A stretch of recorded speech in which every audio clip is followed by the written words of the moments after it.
Alright guys, I just wanted to give my thoughts on the whole Hulk Hogan situation. I know it's been quite a, I wouldn't say quite a while, but it's been like a week or so since he passed.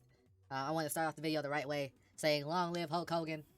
He is a legend in this wrestling world, and he is one of the biggest reasons, if not the reason, why the wrestling world is what it is today, and there's no denying his impact at all. Hulk Hogan has literally had some of the biggest moments in all of sports entertainment. I'm not old enough to have witnessed any of his like prime stuff, but I did catch him in TNA for a bit.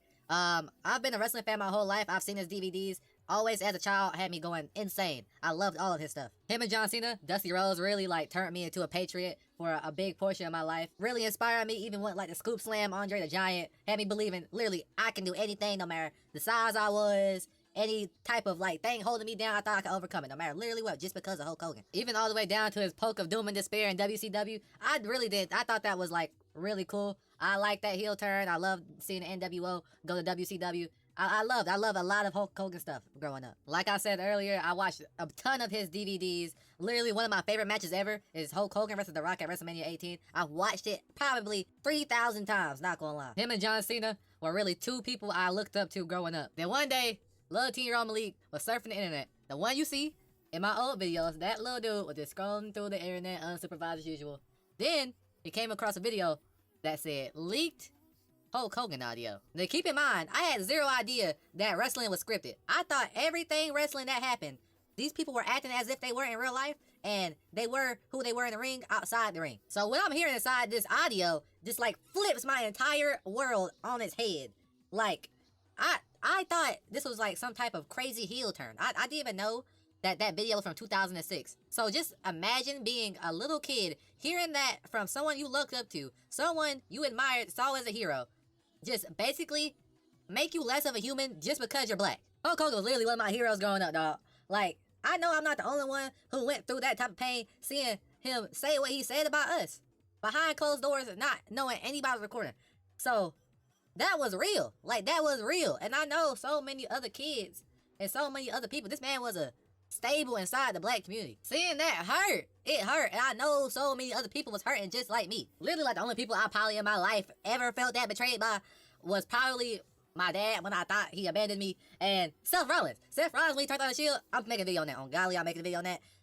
Those are the only two occasions where I felt more betrayed. That was felt throughout my entire community. When I say my community, I mean black folk. I have been a wrestling fan since I came out the coochie. What he said really broke my heart, dog. Brought real nigga tears. And I know I ain't alone.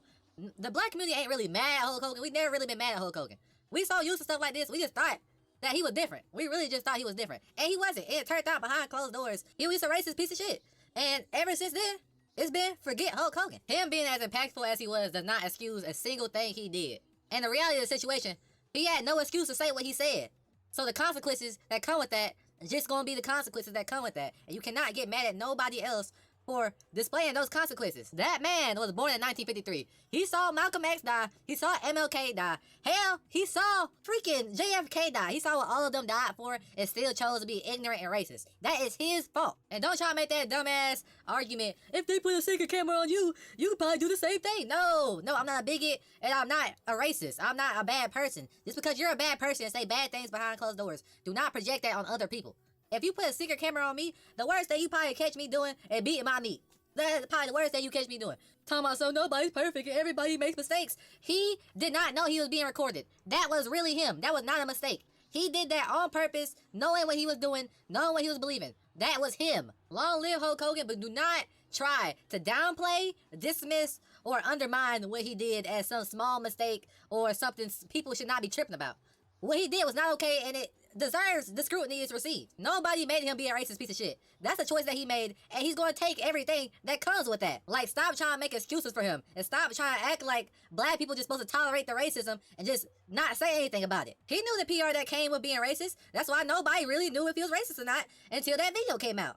The only real difference between him and you racist losers on Twitter hiding behind profile pics is that he had an actual impact on life, and he actually had a life outside of being racist. And don't try to make that argument that he just didn't want to see his daughter with a black man, because not only is that still racist, He didn't see that man as a man. He saw that man as a hard R, as he said in the video. And no, I don't care if you black and don't want to see your kid with somebody of another race. You still racist too. And if he thought that about someone that his daughter loved, just imagine what he thought about the rest of us. And this was in 2006. It's not like he was some like 16-year-old on the internet trying to be edgy. This was a grown-ass man that got caught behind closed doors being racist. Like, do you understand the chances of someone secretly recording you and catching you say something racist? That means that's like something you commonly do. And it wasn't even like regular racism. It was like some Frieza Tobirama cartoonish racism. He tries to hide all of it, gets exposed, tries to backtrack and apologize. Then you're just supposed to expect people to not say anything at all and just to tolerate what he said. Then you're gonna try and tell me that this was a one-off situation even though he was getting secretly recorded. Like, no, bro.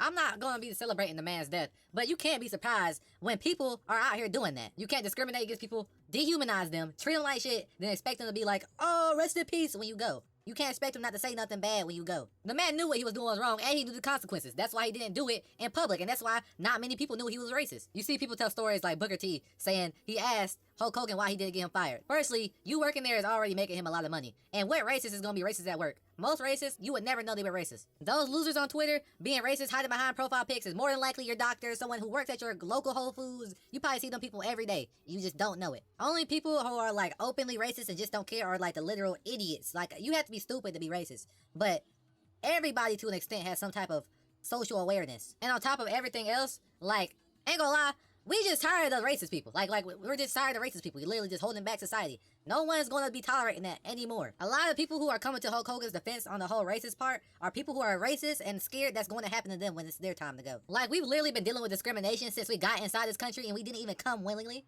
Then people expect us to have some type of remorse for people who don't like us, and people are just racist in general. Like, no, we're tired of it. You don't know me as an individual. Stop generalizing us. And we're not tolerating it anymore. And this isn't even about him being a Trump supporter. That didn't help.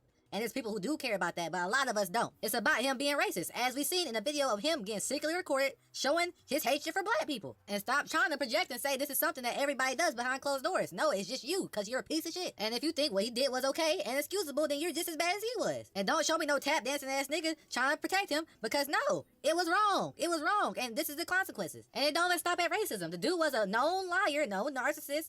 He ruined unionization for wrestling, all because he wanted to make more money, and who knows how many lives that could have saved, or how many wrestling careers that could have saved. He literally sacrificed the ability for so many wrestlers to be able to access healthcare, all because he wanted to make money. Do you know how crazy that is? Then by that time, he'd already made millions. And let's not forget that he murdered WCW, and he almost murdered TNA. Yes, he gave his life to God in his later years, and that's beautiful. And it's not up to me, nor anybody else, to say where he'll be going after death. That's between him and the Most High. Whether you mourn him as a wrestling pioneer and the living legend that he was, or drag him as a racist, that's up to you. And it's your right to do whatever you want. But what I won't stand for is people trying to discredit his career and what he did for wrestling. And I also won't be standing for people trying to devalue what he did as not that bad or excusable. But I say all that to say, rest in peace, Terry Eugene Bollea, aka Hulk Hogan, a wrestling icon with a really complicated legacy. I pray for peace and prosperity to your family, but that'll be it for today's tangent. I love y'all boys. Stay safe. Characters never die. Hulk Hogan will live forever. Long live Hulk Hogan.